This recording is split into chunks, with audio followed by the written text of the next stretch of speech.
पुण्यात पुन्हा एकदा गँग वॉरची दहशत।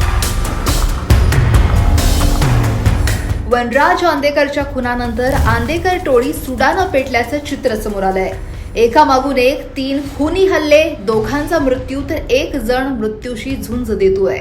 धक्कादायक म्हणजे टोळीचा म्होरक्या बंडू आंदेकर तुरुंगात असतानाही बाहेर हा रक्तरंजित गेम सुरू असल्याचा संशय आहे।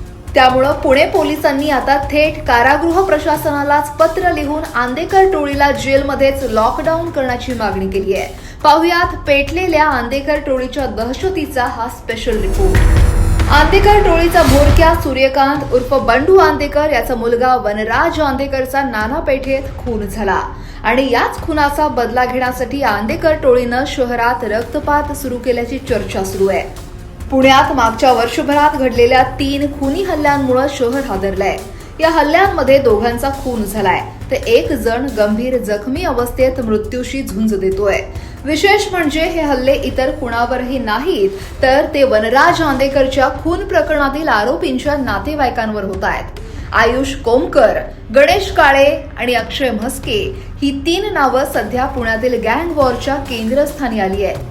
वनराजच्या हत्येत सहभागी आरोपींशी नातं असल्याच्या कारणावरून आंदेकर टोळीनं त्यांना टार्गेट केल्याची चर्चा आहे। या रक्तरंजित हल्ल्यांमध्ये आयुष कोमकर आणि गणेश काळे यांचा मृत्यू झाला तर अक्षय म्हस्के गंभीर जखमी आहे।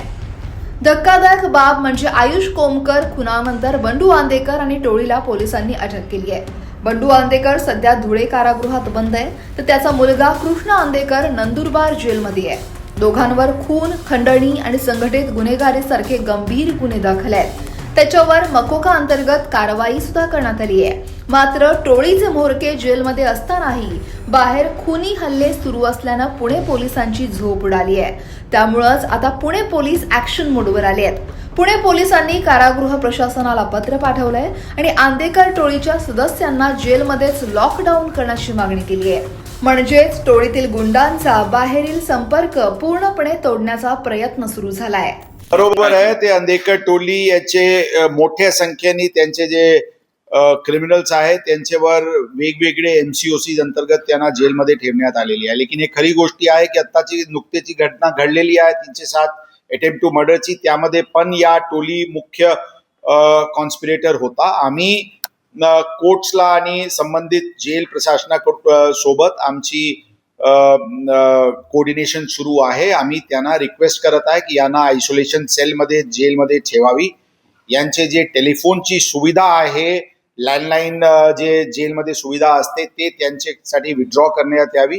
व्हिजिटर्स त्यांना मिळू द्यायचे नाही अशी पण आम्ही आग्रह करत आहे आणि त्याचे पुढचे सर्व प्रोसिडिंग्स व्हिडिओ कॉन्फरन्सिंगने घेण्यात यावी, जेणेकरून जे अशा दिसून येत आहे की त्यांची ऑर्गनाइज क्रिमिनल ऍक्टिव्हिटी जेलमध्ये राहून पण सुरू असल्याची जी बाबी समोर आलेली आहे, त्या अनुषंगाने अशा प्रकारचे आणि वेगवेगळे आणखी प्रतिबंधक उपाययोजना करण्यात येत आहे। वनराज आंदेकर खून प्रकरणात पुणे पोलिसांनी तब्बल 21 आरोपींवर दोषारोपपत्र दाखल केलंय।